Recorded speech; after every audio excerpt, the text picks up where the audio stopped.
Just when you thought it was all over, they always come back for more. Nothing truly stays dead forever. The witching hour is upon us, and time is running out. It's a race against the clock and against the undead. This is the Venom month of horrors for Corona Fever.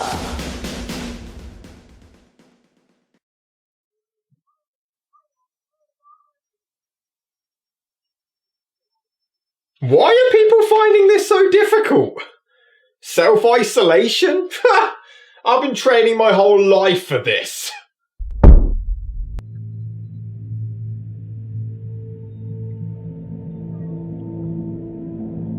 Well, 3 years ago we took a look at the classic Bela Lugosi story that skyrocketed the Dracula character to stardom. And now, 3 years later, let's take a look at the highly anticipated sequel.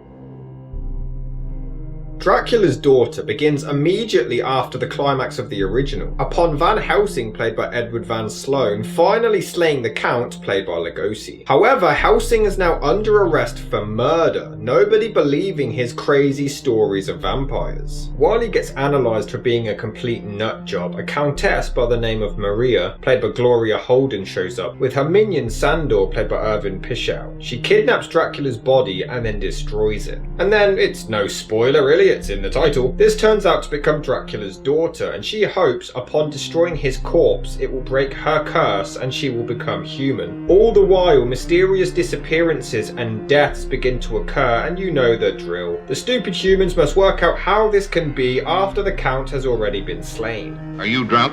Interestingly, in Bram Stoker's original novel of the story, there was a chapter called Dracula's Guest, and Universal somehow did not have the rights to use it in the first movie. However, Metro-Goldwyn-Mayer fought to get the rights themselves from Stoker's widow Florence, offering a $500 advance payment and a total of $5,000. However, they were deeply concerned that just using the word Dracula in the title would cause Universal to sue them. Because of this, it was actually called Tarantula as a code name during production. You must be insane. It would later be discovered, however, that Bram Stoker had actually not complied with one requirement of the US Copyright Office for the novel. Therefore, the book was public domain within the United States and was free to use. However, Florence wanted more creative control over the sequel, and Bela Lugosi demanded more money to come back as the Count, so the studio chose to write a completely new story altogether. John L. Balderston wrote the script after previously working on the original and Frankenstein, attempting to tie up all loose ends from its predecessor, as well as introducing the new antagonist. Originally, she was going to very much enjoy torturing her male victims, and the men were going to even enjoy it as well. Her chambers would have also had whips and straps, although not used, would have given us a very vivid idea of what she got up to in her spare time, the dirty cow. It's preposterous. However, this script couldn't be shot, as the contract signed had prevented them from using any characters that weren't present in that chapter of the book. Due to this, MGM sold the rights to Universal finally in September of 1935 for $12,500, giving them the chance to use Balderston's script if they so desired. Originally, they wanted James Whale to direct after giving us the big hit Bride of Frankenstein, but he was busy with another project and couldn't commit. Edward Sutherland soon joined the production despite being best known for making comedies, and he had very little interest in the project, quickly leaving completely, which is when Lambert Hillier took the job. I thought as much. Originally, the film was actually going to be set in the present day, with some flashbacks to the 14th century showing Dracula himself. It was going to feature two engaged couples visiting the ruins of his castle, but they soon start to go missing, leading to the appearance of Dracula's daughter. This script, however, was rejected. Some rewrites were made, but it's unclear what was exactly changed. However, it allegedly involved a lot of things that were too offensive and just couldn't be approved. Oh hey, it's YouTube! Yes. Yet another rewritten draft was shut down after that, which again showed Dracula. But a script wasn't greenlit until the 5th submission. And after that, the producers decided they weren't happy with it and started all over from scratch with a 6th and final screenplay. Gloria Holden played the lead for her first ever feature film, but later admitted that she deeply regretted it. She really looked down on horror films and had seen how Bela Lugosi struggled with his career after the first one, as he was so often typecast. She was worried that the same thing would happen to her. However, others believe that her disgust of the film may have actually unintentionally helped her performance as a self-loathing and troubled character. Don't be facetious. Originally, Bela Lugosi was going to appear in it, and so was Boris Karloff and Colin Clive from Bride of Frankenstein, and Cesar Romero would have even played a doctor, but none of these happened. Lugosi does appear as a corpse, but this was a wax bust. He was given $4,000 just to pose for the mold to be made, and that was it. What a pity. Dracula's Daughter began filming on February the 4th, 1936, before the script had even been finished. They were given a deadline and were heavily pressured by the studio to rush the production. They filmed for 3 weeks without a final script. The studio ordered them to shoot 7 days a week, but despite this, they still went 7 days over schedule, $50,000 over budget, and only wrapped up on March the 10th. Upon release, Dracula's Daughter actually had audiences split, which still remains a fact to this day. Quiet. Horror author Anne Rice actually cites this film as her inspiration for her own vampire fiction, even using the title in her novel Queen of the Damned. The movie is also the first ever implication of lesbian vampires in movie history. It received criticism at the time for the lesbian undertones, but the filmmakers confessed that it was all intentional from the beginning. Despite not making back nearly as much money as the original film, against a budget of $278,000, they still raised an insane amount of money back then. And this did set the foundation of all the lesbian vampire erotic fiction of the future. The film is an interesting approach to the genre. Rather than just immediately bringing back Dracula, they go in a completely different direction with an entirely new story. It was quite daring and a huge risk at the time. Oh, and that title is awful. Seriously, Dracula's Daughter? That was the best they could come up with? I mean, he was Count Dracula, right? Dracula was his last name. So you could have done Return of Dracula, Rise of Dracula, clickbait people. She's still a Dracula. What in the name of... Also, where the hell are Mr. and Mrs. Harker from the last film? They are literally never mentioned once, and considering Dracula is killed, shouldn't they be possible suspects? They just completely vanish into thin air. He's dead. So blunt, I love it. His neck's broken. Oh. I love that reaction. His neck's broken. Oh. Ooh, was that meant to be funny? God, I just love these classic sets. Why can't movies look like this anymore? What's been going on here? Are people having acting classes here? The body of the man who killed him lies in there. Body? You mean to say there's 2 of them? Ooh. This guy's amazing. Ooh. What was in there? A gentleman with a stake driven right through his heart. Ooh. Stop it! Who is he in there? His name was Count Dracula. How long's he been dead? About 500 years. Why is Van Helsing so casual and vague? He literally confesses to murder and says that Dracula's 500 years old, but doesn't bother to explain anything else. Come on, mate, sort your out. By the way, who is he? A poor harmless imbecile who ate spiders and flies. Harmless. Oh. Is that this dude's whole dialogue? Again, I'm unsure if it's supposed to be funny, but it's just amusing to me how Van Helsing is telling this ridiculous story about undead vampires with a completely serious, straight face and is shocked when they don't believe him. You have admitted to killing a man in a very horrible manner by driving a stake through his heart. That is the only way a vampire can be destroyed. Or sunlight. Holy water. Garlic. Fire. Cut the head off. Make him watch Twilight. But my god, this acting is horrendous. Just watch this. Better get started for the station. Right, Not you. You heard orders. Keep 'em under guard. You don't mean to say you're going to leave me here alone with them? Someone's got to meet the train. That's etiquette, that is. All right. I'll meet the train. After all, this is your jail. You can't meet a sergeant from Scotland Yard. You've no official standing. Oh. What's that? None of it sounds genuine. You can pretty much see the script.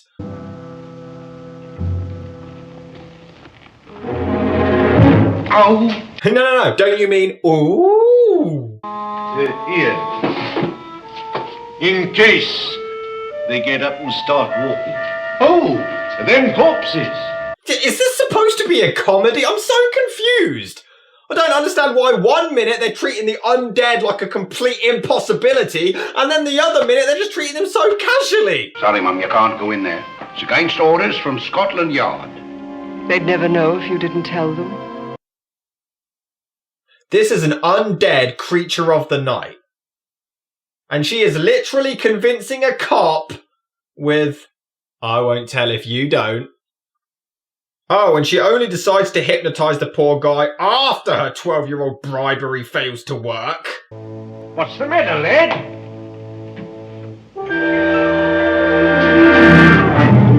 What is it, lad? What's the matter? Wake up! Wake up! Sergeant! Here, something's happened to him. There's only one body in there. What? See for yourself.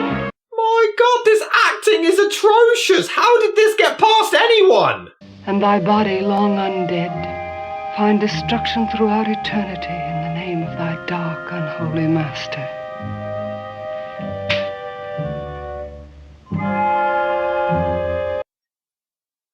How is she holding a cross? She's a vampire! Now, to be fair, it was in the remake decades later that showed that any form of cross can harm vampires. So you'll say I'm being unfair by saying maybe in this universe it has to be a crucifix. Why do they even show this cross to begin with? Just don't show the cross! I mean, why was it made if it doesn't hurt vampires? Either the cross is completely pointless or she's not a vampire because she clearly touched it. Make up your mind! Song my mother once sang to me long, long ago, rocking me to sleep as she sang in the twilight. Twilight. Sounds like an awful franchise that will ruin our legacy. I do really like Gloria Holden and Irvin Pichel in this. At least they're giving it some effort. Pichel is charismatic as hell, with a really badass demeanour while she's just really mysterious. Sander, look at me. What do you see in my eyes? Death. Chills, man.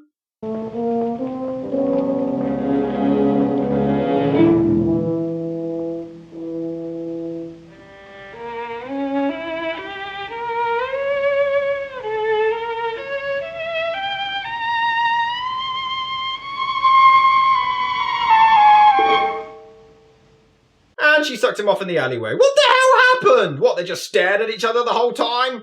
Hurry, it's almost daylight. So? You're clearly not a vampire. You touched a cross earlier. Obviously daytime will have no effect on you.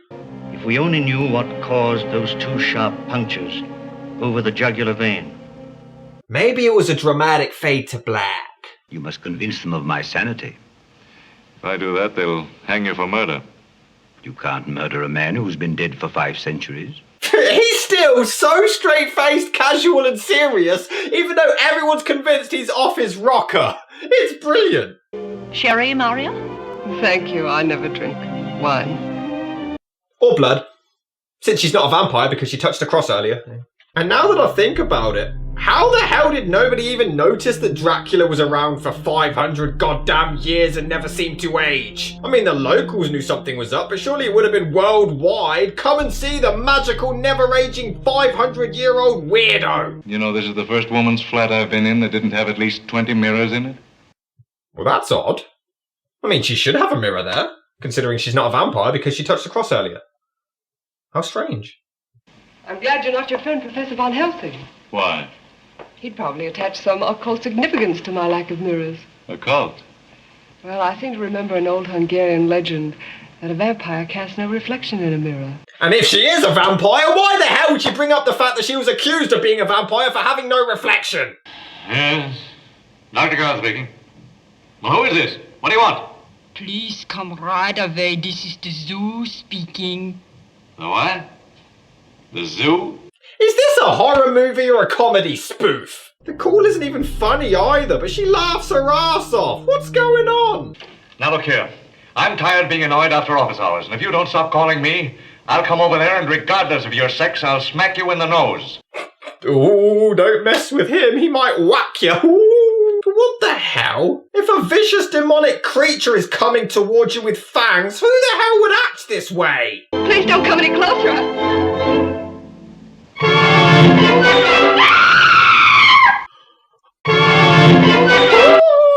Let's bring her out of this coma if only for a few moments. Bloody genius over here. Why didn't we think of that? We've been over here trying to teach her to dance this whole time. I also love the fact that they discover the marks on her neck and immediately jump to vampires instantly. But Van Helsing, who's been preaching the world of vampires since the very start of the film, now denies it possibly being vampires. What the hell? I don't see how it can be, but those are the marks of the vampire. Apparently Dracula was just a one-off. No more like him. Nah, can't be.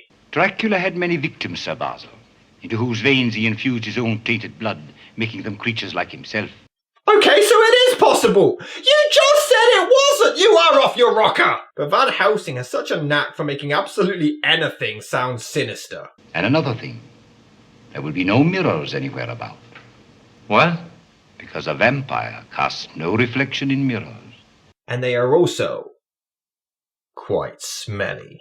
So they hypnotize this girl so she can relive her trauma of meeting the vampire, which is a cool idea. But one thing I hate is that Dracula is always kept in the darkness in this film. Is he dead or isn't he? The suspense is really well handled during the simultaneous story of his daughter, and it could have been an awesome moment for him to return, but the fact that he never shows up just makes it all pointless. There isn't anything I won't do now to enlist your aid in freeing me of the curse of the Draculas. Draculas? Yes. I am Dracula's daughter. Well, you're not. You touched a cross earlier. And also, how the hell can she be Dracula's daughter? Earlier they said... She was beautiful when she died. 100 years ago. I mean, I just assumed it was Dracula's human daughter and then they both got turned into vampires. But apparently no. Dracula was 400 when she was born. How is that possible when vampires can't produce sperm? Or is this just a weird way of saying he sired her and turned her into a vampire? Because then technically, doesn't Dracula have millions of kids? He's like God. What? I don't know. Isn't Renfield his child? Or is she adopted? What's going on? What does this mean? Oh, for goodness sakes. Regardless, Gloria Holden does do a great job in the role, but I just don't think she can hold up an entire movie on her own. It's not her fault, she just lacks the charisma and eerie presence of Bela Lugosi, and the lackluster script doesn't help her a whole lot either. The doors will be barred until daylight. I'll tell you what I'll do. I'll give you £5 if you'll take me as far as Borgo Pass, no farther. Ah, back when £5 was a lot of money.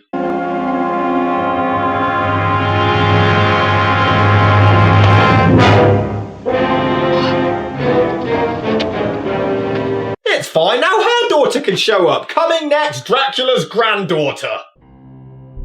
The movie is okay. It has some suspenseful moments. There are solid ideas there. I just think the absence of Lugosi is a real shame, but I respect them for wanting to try something new and to go in a different direction. It looks really nice and the premise isn't horrible. The title is. I just think it pales in comparison to its predecessor. Not awful, but if you skip it, you don't really miss a whole lot.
Reginald?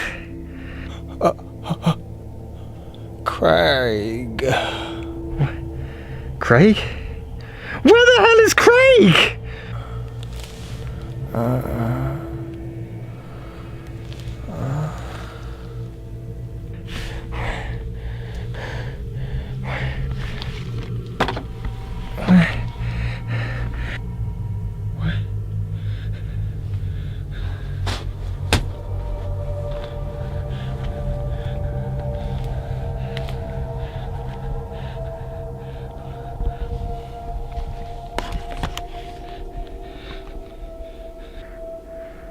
Craig? He's been here the whole time. I need to get out of here.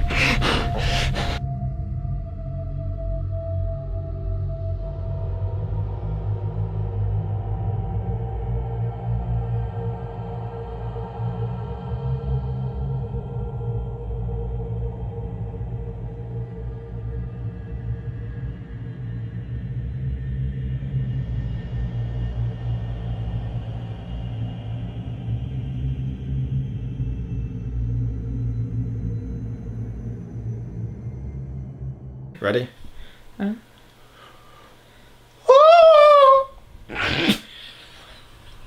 So how's my crotch look, guys? What was that? We literally just practiced this shot about 3 times and then immediately down.